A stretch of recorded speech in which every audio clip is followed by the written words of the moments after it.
The morning light was still soft when the boy and his mother stepped into the long hallway of the music academy. The building was old, with polished wooden floors that carried the sound of every footstep. As they walked, their steps echoed in a way that made the boy feel even smaller. He clutched a thin folder of sheet music against his chest, holding it as if it were something precious, almost like a shield.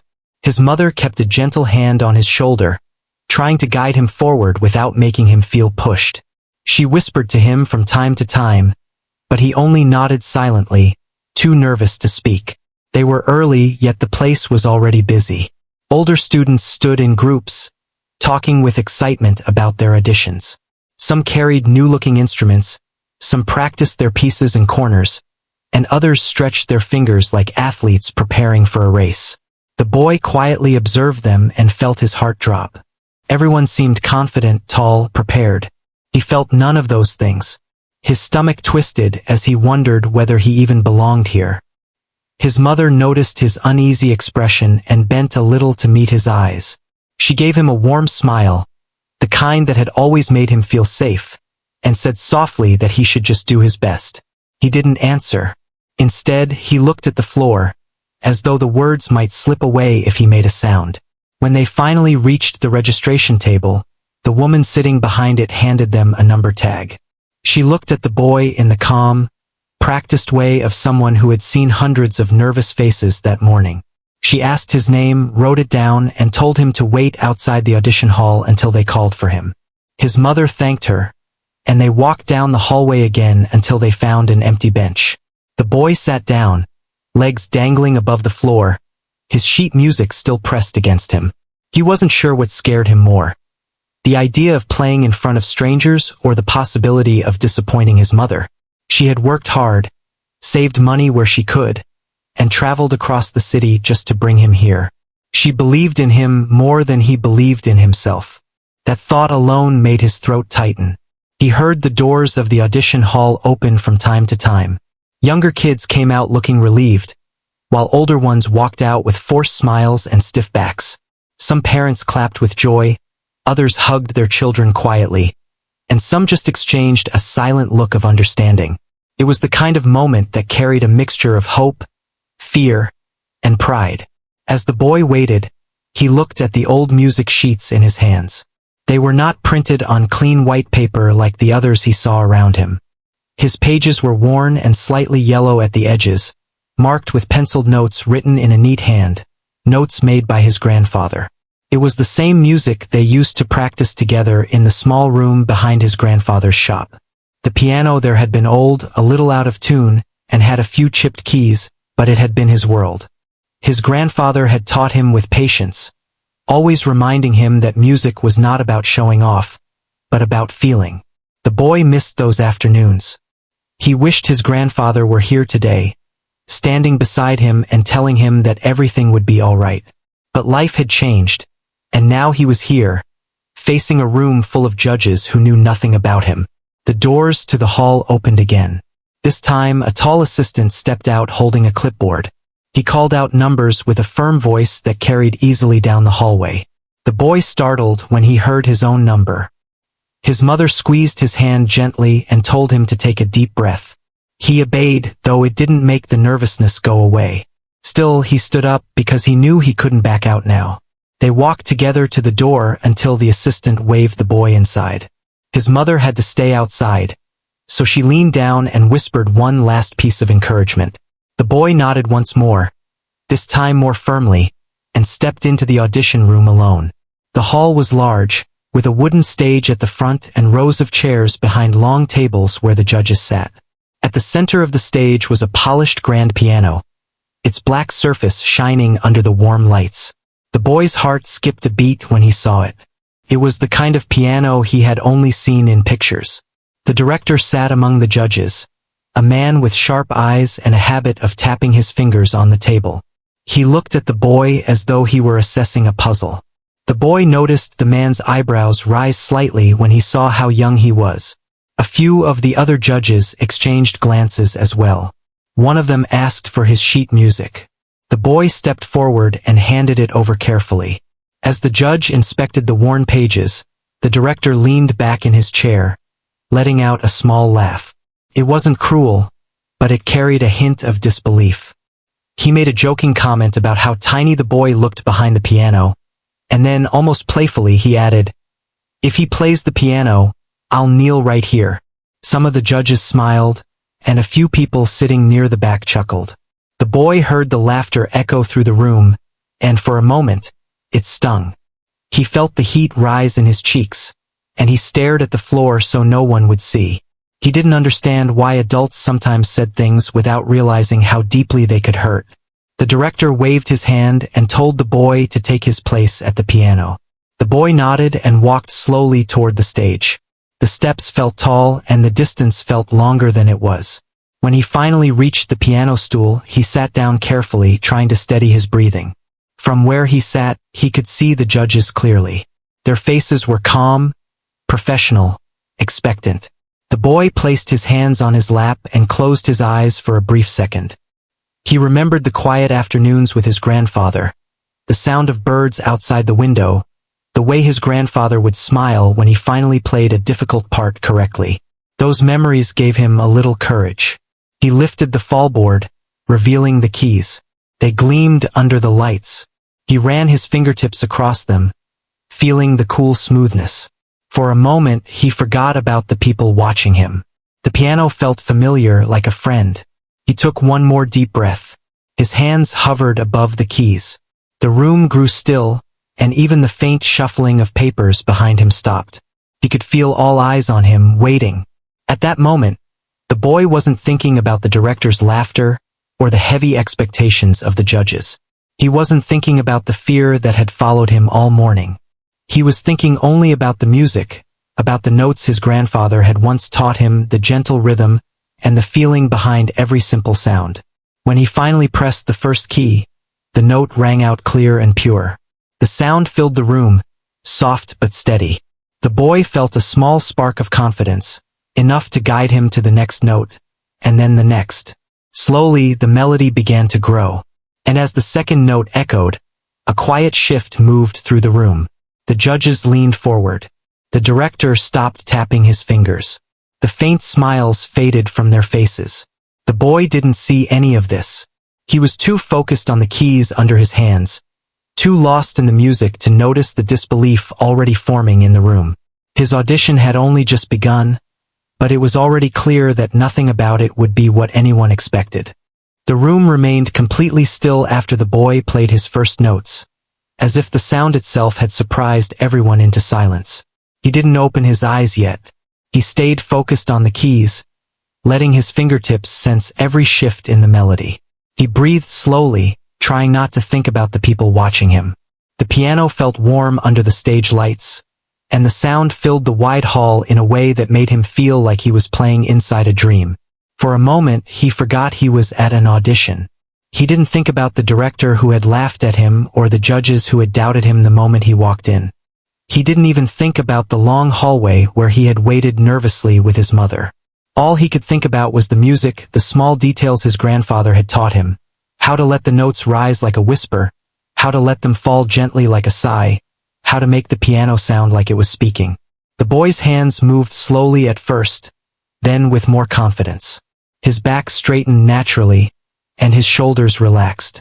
The melody began to weave gracefully through the air, delicate at some points and rich at others.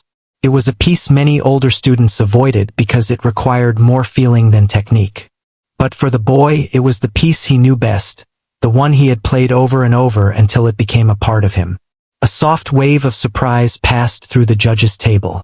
One of them leaned closer, unable to hide the shift in their expression. Another judge quietly lowered their pen, letting it rest on the table.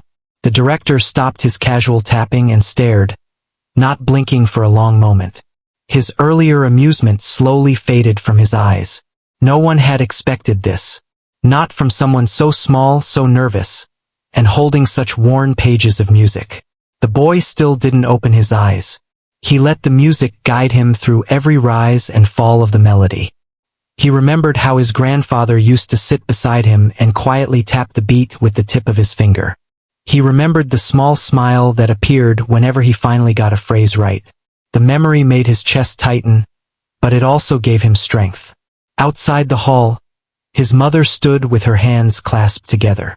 She couldn't hear the music through the doors, but she hoped he wasn't too scared.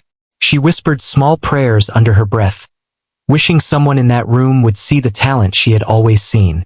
Inside, the boy continued to play, slowly losing himself in the world of sound. The hall felt big, but the music made it feel close and safe. The lights seemed softer now, and the judge's table, once so intimidating, faded into the background.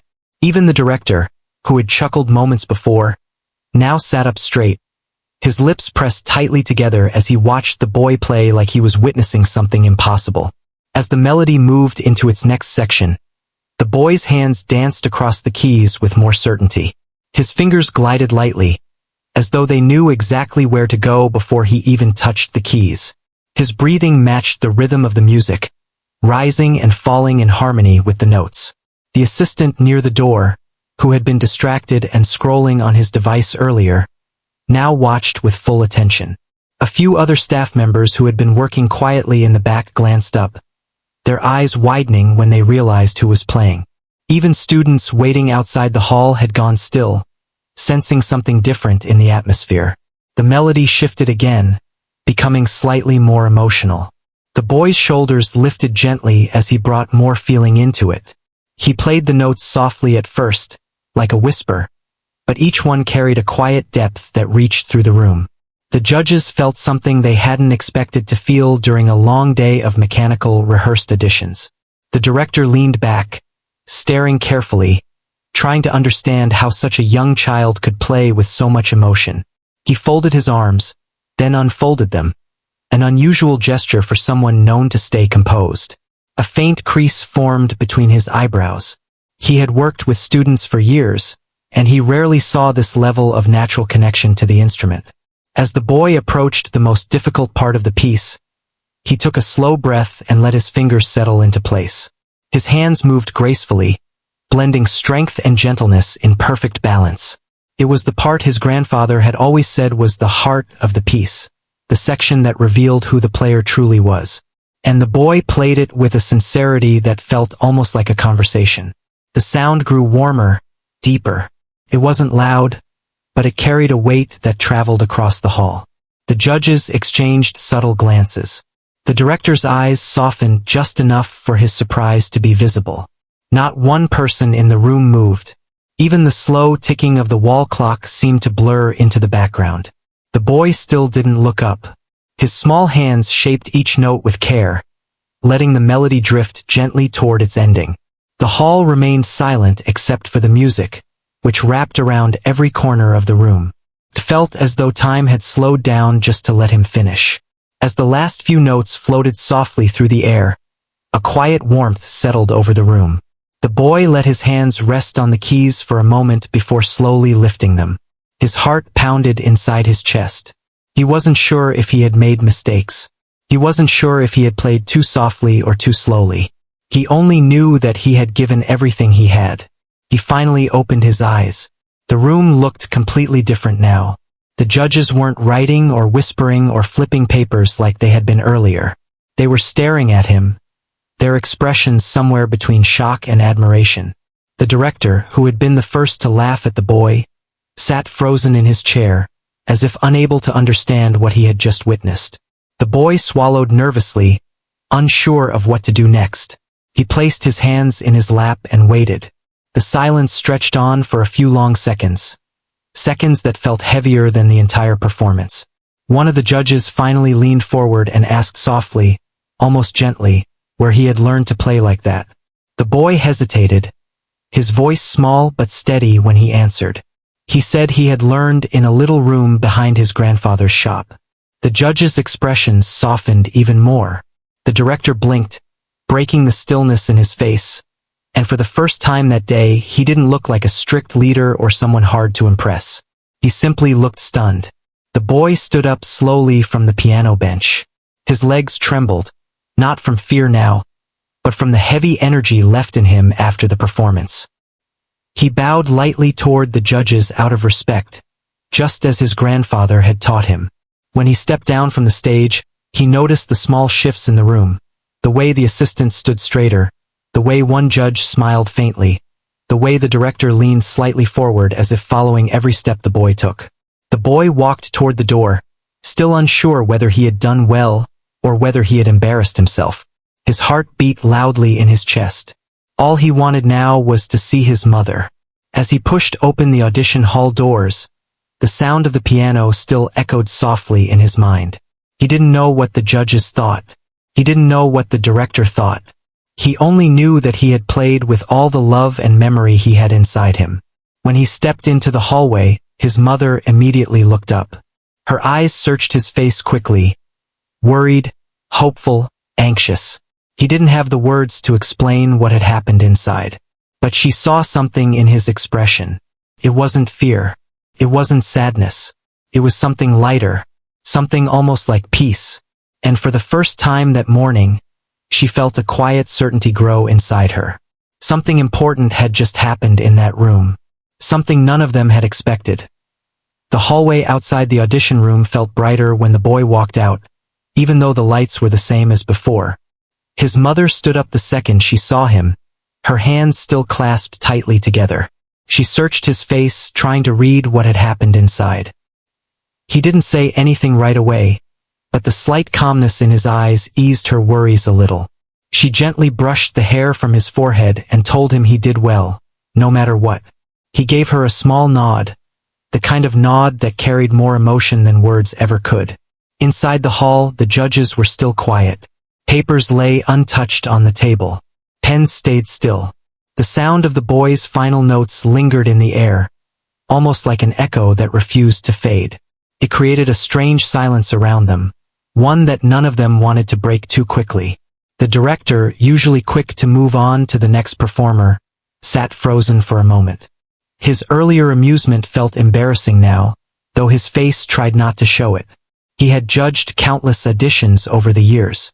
He had heard students from every background, some trained by famous teachers, some from privileged families, some with expensive instruments. But rarely, very rarely, had he heard something so pure and unexpected.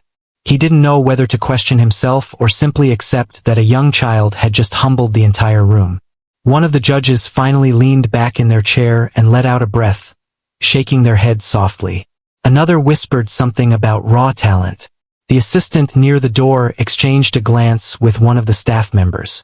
Everyone felt the same quiet disbelief. The director cleared his throat, trying to regain the air of authority he always carried, but it didn't fully return. He took the boy's worn music sheets in his hands, running his finger along the penciled notes written on them. Something about the pages bothered him, not in a bad way, but in a way that stirred a forgotten memory, like something he used to know a long time ago. Outside the room, the boy and his mother waited in the seating area. Other students looked at him curiously, noticing the calm expression on his face. They didn't know what had happened inside the hall, and the boy didn't offer any clues. He simply sat beside his mother, holding her hand quietly. He didn't feel proud or relieved yet. He felt unsure. He had played the best he could, but he didn't know if that was enough. Meanwhile, the judges prepared to call the next student, but the director raised his hand and asked for a short pause. The assistant nodded, stepping out into the hallway to delay the next child. The director leaned forward and spoke quietly to the judges, his voice lower than usual. He said he wanted to hear the boy again.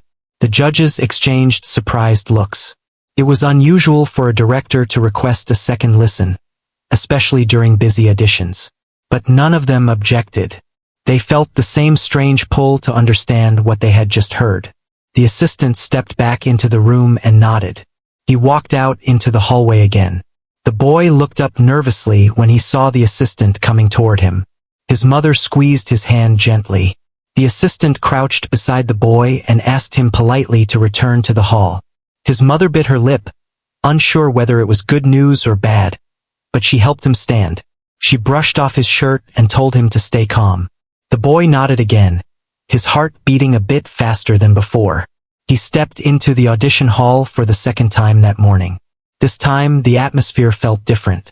The judges looked less strict, more curious.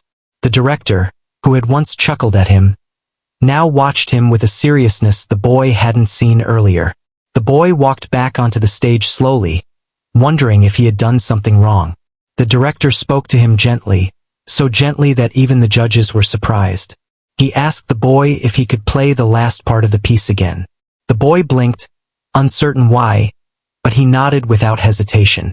He walked to the piano bench and sat down carefully once more. He placed his fingers on the keys again. His hands trembled slightly, not from fear this time, but from the pressure of being asked to repeat something the judges already found remarkable. But he closed his eyes and took a slow breath, letting the memory of the melody settle inside him again. When he began to play, the hall fell into silence again. The notes flowed gently, filled with emotion and honesty. The boy didn't try to impress anyone. He just tried to honor the memory of the person who had taught him. His hands moved gracefully, shaping the familiar phrases with a softness that made the room feel warmer as he played the final emotional section again. The director leaned forward slightly, his eyes fixed on the boy's hands. There was something about the way the boy touched the keys, something he had not seen in a very long time. A connection that couldn't be taught by strict practice or expensive lessons. A natural gift. The judges watched as if they were afraid to blink. The assistant near the door forgot to take notes. Even the small sound of the air conditioner humming in the background seemed to quiet itself. The melody flowed through the hall like a small, gentle wave. When the boy played the last note again, it lingered briefly before fading into silence. He lifted his hands slowly and turned to face the judges. The director's expression had changed noticeably now. His earlier confidence, the kind he carried everywhere, had softened into something more thoughtful and almost humbled. The director asked the boy to approach the table. The boy hesitated but walked forward. His small footsteps echoed softly across the wooden floor. The director asked him again about his training, and the boy repeated that he had learned from his grandfather. The director nodded slowly. He asked the boy if he had ever taken lessons at a school or with any other teacher. The boy shook his head. The judges exchanged puzzled looks. Then the director pointed at the music sheets the boy had brought. He asked about the markings. The boy said they were notes his grandfather used to write when teaching him. The director studied the handwriting on the pages again, and a strange thought crossed his mind. Something familiar in the flow of the pencil marks, the way certain symbols were written. He didn't say anything out loud, but the confusion on his face didn't go unnoticed. After a few seconds of silence, the director thanked the boy and told him he could step outside. His tone was respectful, almost warm. The boy bowed lightly again and walked toward the door. His hands were slightly cold as he pushed it open. His mother stood up instantly when she saw him. She asked if everything was all right. The boy nodded, but he couldn't find the right words to explain what happened. His mother pulled him into a gentle hug and told him she was proud of him no matter what the results would be. They sat again, waiting. The hallway felt different now. A few students whispered quietly, curious about why the boy had been called back. Some parents looked his way, wondering what had happened inside. Inside the hall, the judges and director sat in a quiet discussion. They talked about the boy's natural talent, his emotional connection to the music, and the surprising maturity in his playing. They discussed the small imperfections in his technique, but those details paled compared to his raw musical instinct. Finally, after a long moment, the director leaned back in his chair. His face had softened completely now. He let out a slow breath and admitted something none of them expected to hear from someone so strict. He said the boy had something special. Not something that could be taught. Not something that could be bought. Something rare. The assistant walked back into the hallway and called the next student. But the atmosphere had changed. The memory of the boys playing still floated through the room, settling gently in everyone's thoughts. The boy and his mother stayed seated for a while longer, waiting for the results that would be posted later. The boy leaned against his mother, feeling tired but strangely light. He didn't know what decision the judges were making inside. He didn't know that the director, who once laughed at him, now couldn't stop thinking about the music he had played. All he knew was that he had given everything he had. And something in his heart told him that whatever would come next, This moment was the beginning of something he never expected, that I will now begin writing the full content below. The moment the dust settled around the small-town theater, life seemed to return to its usual pace, yet something in the air felt different. People walked past the building with a kind of quiet curiosity, as if they sensed that something unexpected had happened there recently, something that still lingered like a soft echo. Inside the old rehearsal room, the boy sat on a simple wooden chair, his hands resting calmly on his knees. He looked around the space, noticing how the light from the tall windows fell across the floor. It made the place feel warmer, almost peaceful. A few instruments lay scattered around, some covered with cloth, some leaning against the wall. He didn't touch any of them. He simply waited. His calmness was surprising considering everything that had happened the day before, but maybe that calmness was just part of who he was. A quiet knock on the door broke the silence. It wasn't loud or rushed, just gentle, like someone unsure whether they should disturb the moment. The boy looked up as the door slowly opened. The assistant stepped inside, carrying a small notebook and a look of mixed surprise and curiosity. "You're early," the assistant said softly. The boy just gave a small nod. He wasn't much of a talker, not because he didn't want to speak, but because he had learned that silence often held more weight than words. The assistant pulled up a chair and sat down across from him. "You know," the assistant continued, "people in the town are still talking about yesterday. They can't stop bringing it up. I think even the director is still trying to figure out how to explain it." A small smile tugged at the corner of their mouth. Not that anyone can blame him. The boy lowered his gaze for a moment, his fingers gently tapping his knee, not nervously but thoughtfully. "I didn't mean to surprise anyone," he said quietly. "You didn't just surprise them," the assistant replied. "You changed the whole mood of the room. The director thought you were just a kid messing around. Nobody expected you to actually play like that." The boy shrugged lightly. He didn't play for attention, or praise, or applause. He played because it felt natural, like breathing. He played because he could express things through sound that he couldn't find words for. After a moment, the assistant leaned back in their chair. "The director asked me to check on you before he comes in. He's still trying to put together what he wants to say." A soft laugh escaped the boy before he could stop it. He wasn't laughing at the director. He was just amused by the idea of someone needing time to figure out how to talk to him. Usually, people didn't bother thinking too hard about what they wanted to say. They just spoke, often without listening. The assistant stood up and walked across the room, adjusting the curtains slightly. "He'll be here soon," they said, giving the boy one last warm look before stepping outside. The room grew quiet again, but this time it wasn't an empty silence. It was the kind that fills the air when something important is about to begin. The boy closed his eyes for a moment and took a slow breath. He didn't know what the director wanted, but he wasn't worried. Whatever happened, he would handle it. A few minutes later, the sound of hurried footsteps echoed down the hallway. The door swung open, and the director stepped inside with the same dramatic energy he carried everywhere he went. His expression was a mix of embarrassment, excitement, and something that looked almost like disbelief. "There you are," he said, slightly out of breath. "I've been looking for you." He straightened his coat and cleared his throat. "Listen, about yesterday, I may have said some things that were a bit exaggerated." The boy blinked. Just once. The director raised his hands. All right. They were extremely exaggerated. I'll admit that. But in my defense, nobody told me you could actually play. You didn't say anything. You just sat there like the quietest person in the world, and then suddenly, boom! You start playing like someone who's been on a stage for years. The boy bowed his head slightly. "I didn't plan to show anything. It just happened." The director paced back and forth, his shoes clicking against the floor. "Well, you showed more than anything. You showed enough to turn an entire room silent. You showed enough to make me rethink how I've been running this place for the past 5 years. And you showed enough to make me look." He paused. His voice dropped. "A little foolish." The boy looked up with gentle eyes, filled with neither pride nor apology. "I didn't want to make anyone feel bad." The director stopped pacing. Something in the boy's calmness softened him. He exhaled deeply, shoulders dropping. I know you didn't.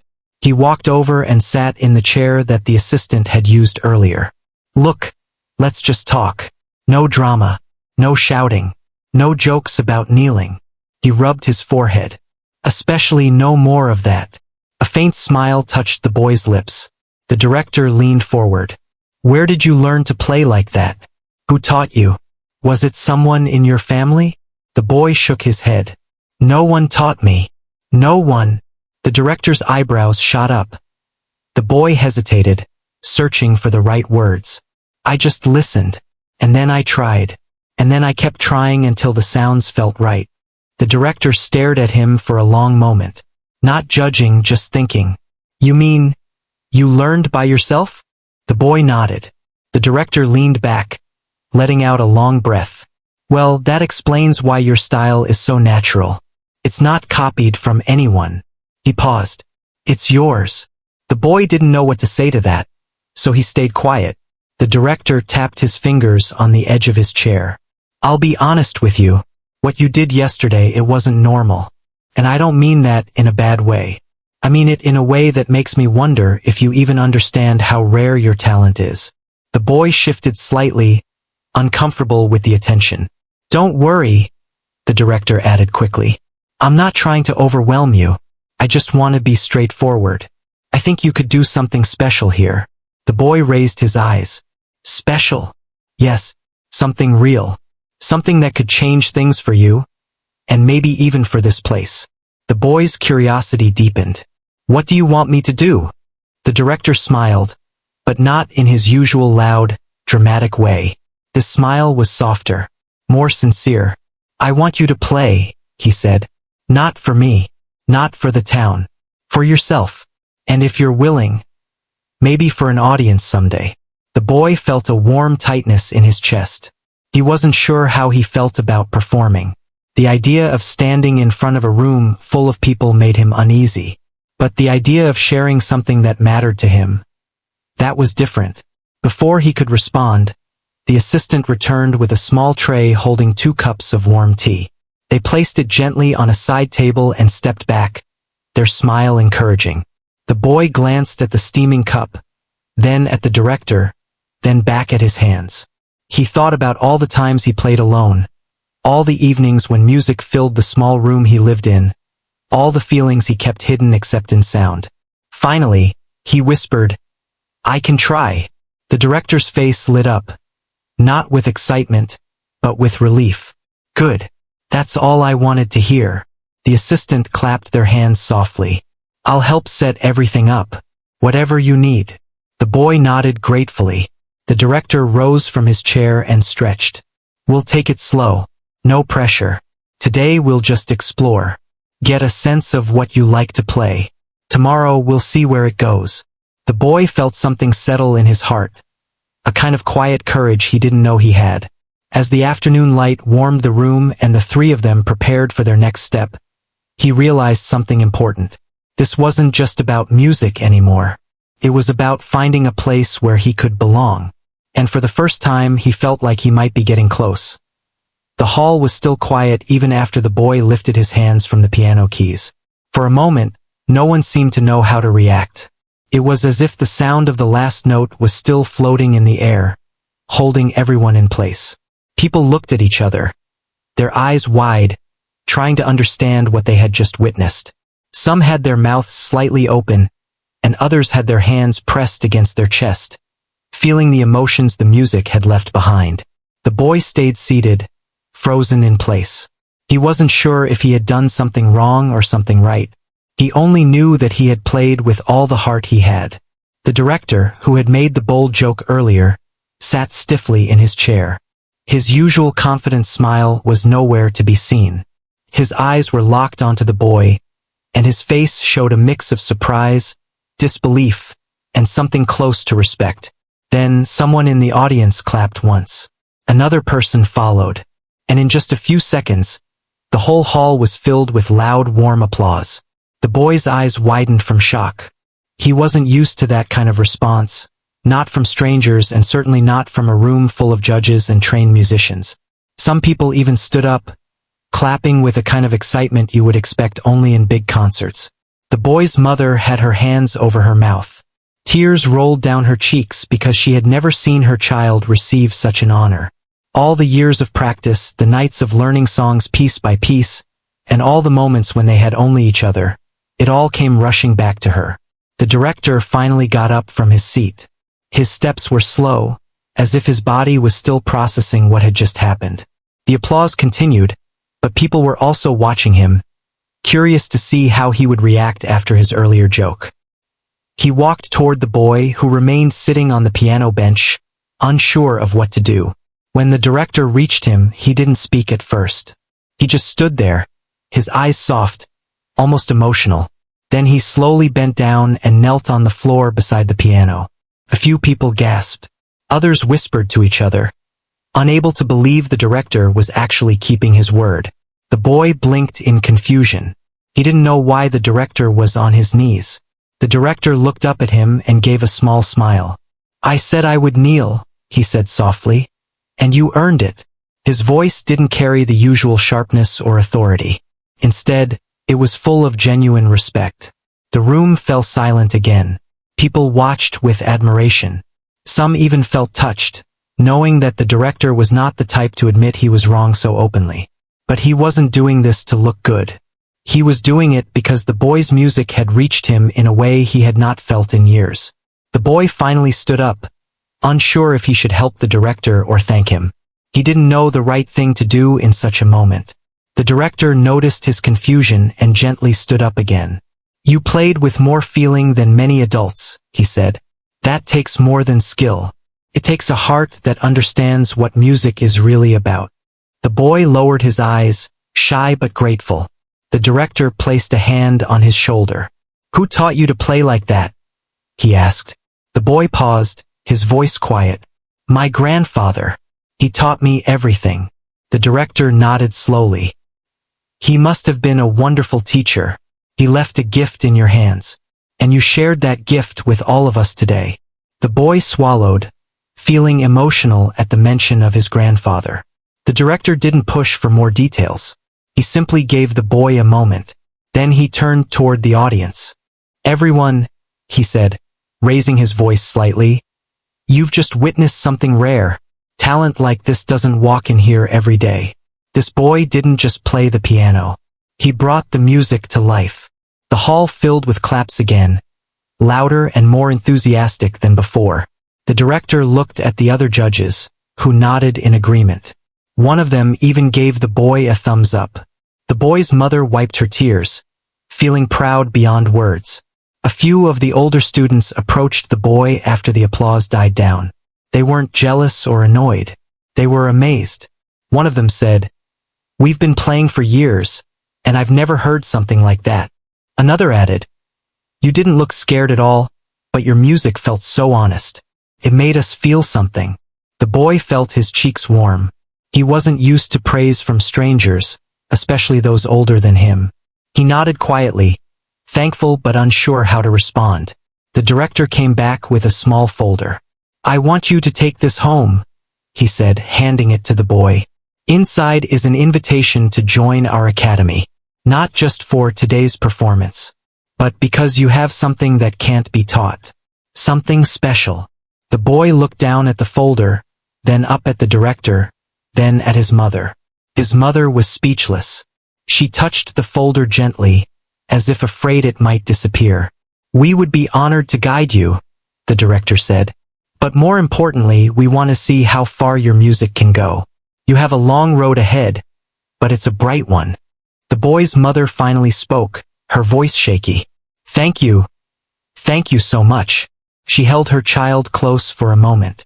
She didn't care who was watching. It was one of the happiest moments of her life. As they walked out of the hall, people continued to whisper about the performance. Some said it was the best audition they had ever seen. Others said they would never forget the sound of that music. The director watched the boy leave, his expression thoughtful. Something in him had changed too. He felt inspired again. as if the boy's music had reminded him why he had fallen in love with the art in the first place. That day, the boy didn't just impress the judges. He touched the hearts of everyone in the room. His simple, honest playing had done something more powerful than he ever expected. And it marked the beginning of a journey he never imagined would open for him. Part 4 ends here, leading into the final chapter of his life-changing moment. The boy and his mother walked out of the hall, the invitation folder still clutched tightly in his hands. The sunlight outside seemed warmer than usual, making the street look brighter and more welcoming. People passed by, carrying on with their daily lives. But the boy felt as if the world around him had shifted slightly, as if it now recognized that something important had happened. His mother looked at him with tears in her eyes, trying to speak but finding her voice caught in a mixture of pride and disbelief. Finally, she managed, "You did it. You played so beautifully. Everyone saw it." The boy didn't respond immediately. He wasn't sure how to describe what he was feeling. Part of him was still overwhelmed by the applause, the attention, and the director's kneeling gesture. Part of him was quietly happy because he had shared something true and personal with others for the first time.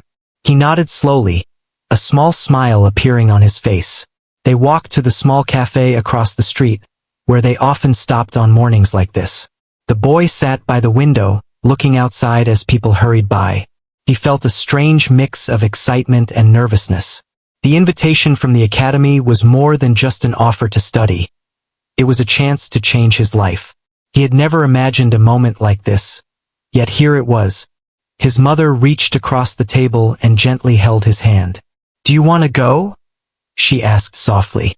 "I know it's a big step, but this could be something wonderful for you." The boy thought about it. He had always played in the small room behind his grandfather's shop. That space had been his world. Stepping into a bigger stage, a bigger world, felt frightening. But he remembered the joy of the last performance, the way the music had filled the hall and reached people's hearts. He remembered the smiles, the surprise, the genuine respect in the director's eyes.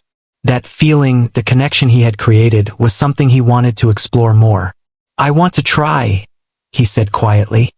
His mother squeezed his hand tightly, her eyes shining.